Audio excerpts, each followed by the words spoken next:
Hey toy fans, D21 Beast Rob here, back with another figure in the line of the Warlock Build-A-Figure X-Men Marvel Legends. We've got Cyclops, of course, and the 90s Cyclops. Not our first time receiving this figure in 6-inch scale, but it does look like this will be the best version we've received so far. Now the packaging for this figure is a bit interesting. We've of course got the Marvel Legends logo at the top and a window box that does house the figure inside, as well as this Build-A-Figure piece. Towards the bottom we've got the X-Men logo and the figure's name, but if you turn this thing on the side, there is a very strangely proportioned image of Cyclops drawn here. Normally I don't point out the side panel artwork, but this is just so strange looking I can't stop staring at it. Anyway, the packaging does feature a nice glamour shot of the figure inside, though I wonder why Hasbro felt the need to tease us with what appears to be a light-up visor. In the upper right we've got a bio for this optic hero, and towards the bottom we've got a complete lineup of all the figures available in this Warlock Build-A-Figure wave of X-Men Legends. Alright toy fans, well that's the packaging. Let's get Scott Summers out of the box and see what he's all about. Alright toy fans, here we have Cyclops out of the packaging, and this is an amazingly dynamic figure. He's not without his flaws, however, so let's go ahead and talk about those first. Now, if you guys have seen other reviews online, you probably knew to expect that the belt pieces on the legs for this figure are not actually glued to the figure. So I can move this leg strap up and down, and I can move this leg strap up and down. Very similar to what we saw with Rogue's boots last year with the X-Men Legends. My only complaint really about any of these four leg straps is that this particular one on his left leg doesn't appear to be molded or formed to the calf muscle as well as it needs to be. Unlike the other side where I don't have it slipping or moving at all, on this side I do frequently see this belt sliding around. Minor complaint, but I do wish these things would have been glued. Maybe I'll still do that at some point, but I don't think it detracts too much from the overall enjoyment of the figure.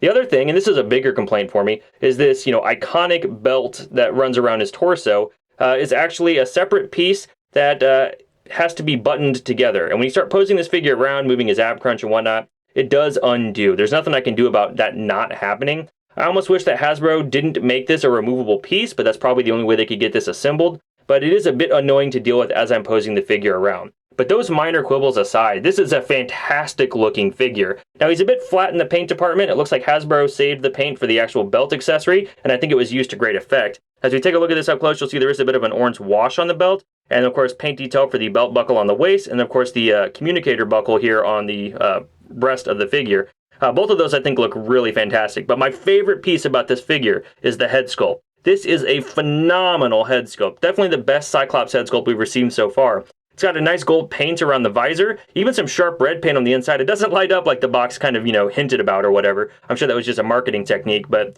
still there's a nice bit of red paint in there, so it's a sharp looking visor. The other thing is the hair sculpt. There's actually a paint wash in this hair sculpt, a darker brown from the actual plastic that's used, and it makes a nice sort of a definition in the hair, kind of separates things a little bit. And Hasbro did something really cool with this head sculpt. This isn't just a single piece that they actually molded and painted. From what I can tell, the visor itself is a separate piece of plastic that's been glued onto the figure's head, as well as the hair piece. That is itself a separate piece of plastic. So they really went all out on this head sculpt. I can definitely tell that the budget is in the head and the belt pieces for this figure. I'm very, very, very happy with the end result. This is the 90s Jim Lee Cyclops figure that we always wanted. If I really wanted to nitpick a little more, we could have used a paint wash on the other yellow portions of this figure, or even on the blue portions of his body, but that's more of a Toy Biz thing than it ever has been a Hasbro thing. Overall, I'm extremely satisfied. This is a completely unfair comparison to make, but obviously on the left we've got the new Hasbro Cyclops, and on the right we got the 2003 X-Men Classics Cyclops figure from Toy Biz. This figure still has a few advantages. He's got paint wash on his body, as I've referenced earlier. He even has more paint detail in the actual hair. But even with all of that great paint detail, I still think the Hasbro Cyclops comes out the winner. And here we have a little bit of a costume evolution. We've of course got the 70s, 80s Cyclops from Toy Biz here on the left. I cannot wait to get the updated version of this figure from Hasbro this summer. And then we have our Simone Bianchi redesigned Astonishing Cyclops on the same Bucky cap mold as our new 90s Cyclops. And then we have the most current version of Cyclops off here to the right, once again on the Bucky cap mold. And because how could we not, here we have Cyclops compared to the best brown Wolverine, yellow Wolverine, and Astonishing Wolverine that we've received so far. Really, Slim? I thought I heard some whining. I can't seem to see what it was with this beauty on my arm. Oh, Scott. Hey! How about we keep those hands where I can see them, bub? Oh yeah, Cyclops does come in at just over 6¼ inches tall. Alright Toy fans, well that's my review of the Marvel Legends Warlock Build-A-Figure Wave Cyclops figure released by Hasbro in 2017. Overall, despite the issues I have with the belt pieces on this figure, I am a big fan of what Hasbro has given us here.